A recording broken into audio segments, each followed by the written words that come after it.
నడుస్తుంది కాబట్టి ఆయన్ని సంప్రదించి మిగతా 15 మంది కూడా పోటీ చేయాలి.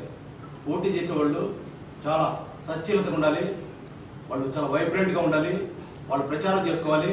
ప్రచారం అంటే అట్టేట ప్రచారం కాదు, ప్రతి గ్రామానికి ప్రతి ప్రాంతానికి కూడా వెళ్ళాలి ప్రచారం. ఆ విధంగా వెళ్ళి అందరినీ ఆకర్షించాలి.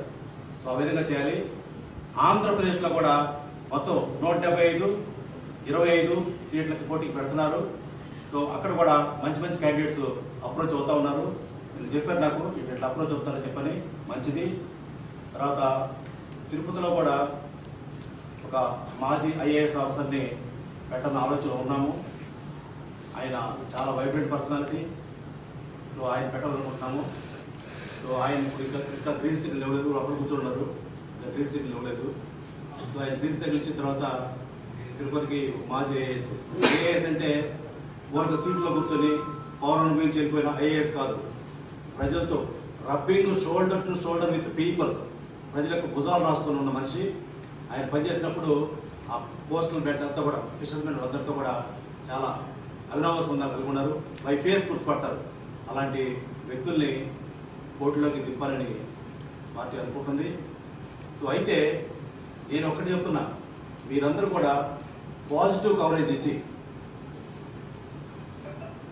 కే పాల్ గారి, బాబు మోహన్ గారి నాయకత్వాన్ని ముందుకు తీసుకెళ్తే ఏదైనా కూడా ప్రెస్ సపోర్ట్ లేకుండా, మీడియా సపోర్ట్ లేకుండా, అది టీవీ, అది ఎలక్ట్రానిక్ మీడియా కావచ్చు, ప్రింట్ మీడియా కావచ్చు, సోషల్ మీడియా కావచ్చు, మీడియా సపోర్ట్ లేకుండా ఏ పార్టీ కూడా ఎదగదు. మీడియా సపోర్ట్ తప్పనిసరి కావాలి. మీడియా 50%, మిగిలిన 50% పార్టీ వర్క్ చేయడం, పొలిటికల్ పార్టీ వర్క్ చేయడం ఉంటుంది. కాబట్టి మీరు బాగా సపోర్ట్ చేసి ఉంటే, సపోర్ట్ ఇస్తూ ఉంటే ప్రజాశాంతి పార్టీ ప్రస్తుతానికి ఈ ఎలక్షన్స్కి పవర్లోకి రాకపోయినా నెక్స్ట్ పవర్లోకి వచ్చే అవకాశం పూర్తిగా ఉంది. దాని విధి విధానం ఆ విధంగా తయారు చేసాము, పూర్తిగా ఉంది. సో పూర్తిగా పాలిటీషియన్స్ని, ప్రజలకు హెల్ప్ చేసే పాలిటీషియన్స్ని తయారు చేయడం జరుగుతుంది. సో కాబట్టి కొత్త రాజకీయ నాయకుడు అని నన్ను పిలుస్తారు. మొత్తం ఆంధ్రప్రదేశ్, తెలంగాణ మొత్తం కూడా ప్రతి గ్రామంలో కూడా కొత్త రాజకీయ నాయకుడు పోస్టులు ఉంది. ఇక్కడ తెలంగాణలో కూడా చాలా పోస్టర్స్ ఉన్నాయి. 20 రకాల పోస్టర్స్ వేయడం జరిగింది. 20 రకాల పోస్టర్స్ డిఫరెంట్ మ్యాటర్ వేసి చేసాము. దానివల్ల కొత్త రాజకీయ నాయకుడిగా నాకు ఆంధ్రప్రదేశ్, తెలంగాణలో ఫ్యాన్ ఫాలోయింగ్ కొన్ని వేలల్లో ఉంది. కొన్ని వేలల్లో కేవలం పోస్టర్లు మాత్రమే వాళ్ళు వచ్చారు. ఒకళ్ళిద్దరు ఇప్పుడు ఇక్కడికి వచ్చి ఉన్నారు, సునీల్ లాంటి వాళ్ళు ఇక్కడికి వచ్చి ఉన్నారు. సో అయితే నేను చెప్పేది ఏంటంటే, మీరు పూర్తిగా సపోర్ట్ ఇస్తే మనం వైబ్రెంట్ గవర్నమెంట్ని, ట్రాన్స్పరెంట్ గవర్నమెంట్ని ఏర్పాటు చేయడానికి అవకాశం ఉంది. ఈ యొక్క ప్రభుత్వాలు ఏవైతే ఉన్నాయో, ఈ పార్టీలు ఏవైతే ఉన్నాయో, వీటిల్లో కేవలం ఒకటే, స్వార్థంతో ఉన్నారు. రాజకీయ నాయకులు స్వార్థం వదులుకుంటే ఏదైనా చేయొచ్చు. కాబట్టి ఇదంతా ముగిస్తాను. నమస్కారం. చిన్న కరెక్షన్ ఏంటంటే,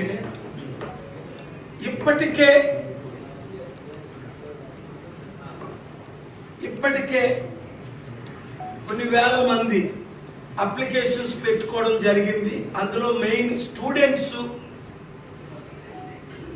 నిరుద్యోగులు, ఒక 120 మంది ప్రొఫెసర్స్, డాక్టర్స్ ఉంటారు. ముఖ్యంగా ఆంధ్రప్రదేశ్ నుండి. తెలంగాణలో మేము ఈసారి పోటీ చేయము అనుకొని రేవంత్ రెడ్డి తమ్ముడు సమిట్ పెడుతున్నారు కదా, అభివృద్ధి చేద్దామని చిత్తశుద్ధితో మేము మార్చి 4 వరకు ఊరుకున్నాం. ఎప్పుడైతే బాబు మోహన్ గారు నేను వరంగల్ నుంచి పోటీ చేస్తాను అని మేము నిర్ణయం తీసుకున్నాము, యునైటెడ్గా, చిత్తశుద్ధి ఉందా లేదా ఈ బీఆర్ఎస్ కాంగ్రెస్ ప్రభుత్వానికి అని ప్రశ్నించారు. లేదు అని తేలిపోయింది. నేను ఎంతవరకు పొత్తులు పెట్టుకోలే, మీ అందరికీ తెలుసు. బీజేపీ నాయకులు పేర్లు చెప్తా, మోదీ గారు, అమిత్ షా గారు, రూపాలంగా. కాంగ్రెస్ నాయకులు సోనియా గాంధీ, రాహుల్ గాంధీ, ప్రియాంక గాంధీ, 10 మంది పెద్దలు, అహ్మద్ పటేల్ మమ్మల్ని పొత్తులు పెట్టుకోమన్నారు. ఎంపీ రాజ్యసభ సీట్లు ఇచ్చారు, ఫారెన్ మినిస్టర్ పోస్టులు ఇచ్చారు. వారి పాలసీలు, బీజేపీదేమో కమ్యూనల్ మతతత్వ పాలసీ, కాంగ్రెస్ దేమో కుటుంబ కుటుంబ కరప్ట్ పాలసీ. అందుకని మేము పొత్తులు పెట్టుకోలేదు. అయితే రేవంత్ రెడ్డి తమ్ముడు నన్ను కలిసిన తర్వాత, నేను ఆయన్ని ఇంట్లో కలిసాం, తర్వాత సెక్రటరియట్లో కలిసాను, అసెంబ్లీలో కలిసాను. ఆయన సింప్లిసిటీ, హ్యూమిలిటీ చూసి సార్ సార్ సార్ సార్ మీ ద్వారా అభివృద్ధి జరుగుతుంది. మీరు చూశారు ఆయన వీడియో చేయడం, నా పక్కన కూర్చోవడం, సమిట్ పెడదామని. ఆయన మీద ఇంత ఒత్తిడి తీసుకొస్తారా చంద్రబాబు నాయుడు, సోనియా గాంధీ?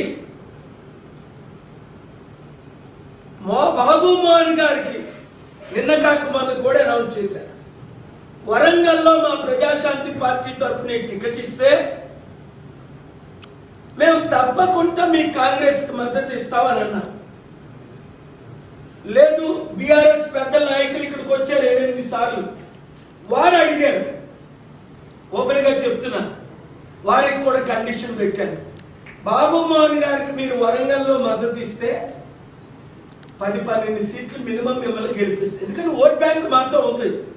మీరు అనొచ్చు, అవినీతి కుటుంబ కుల పార్టీలతో మీరు ఎందుకు ఒప్పుకుంటున్నారు మద్దతు ఇవ్వడానికి అని. కేవలం 4 కోట్ల తెలంగాణ ప్రజలకు అప్పు తెచ్చడానికి, అభివృద్ధి చేయడానికి కంపెనీ. ఇప్పుడు రేవంత్ రెడ్డి సమిట్ పెడుతున్నాడో తెలియదు, లేదో తెలియదు. ఇస్తానన్నాడు, ఇవ్వలేదు. మరి దాన్ని ఏమన్నారు?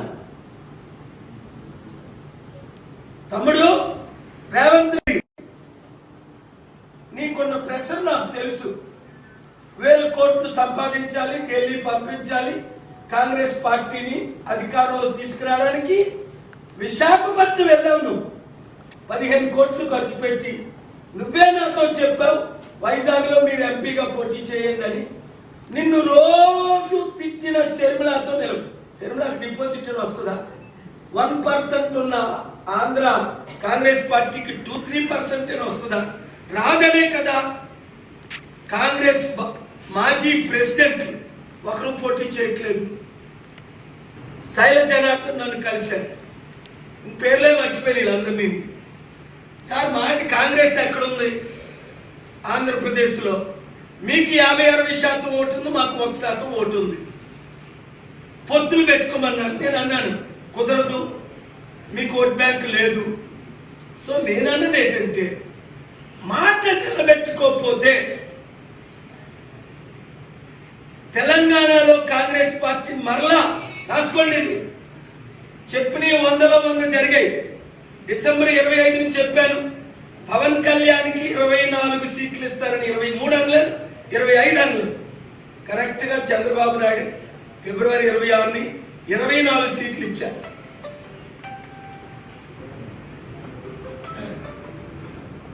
ప్రజారాజ్యం పార్టీకి 15-20 సీట్లు వస్తాయన్నారు, 18 సీట్లు వచ్చాయి.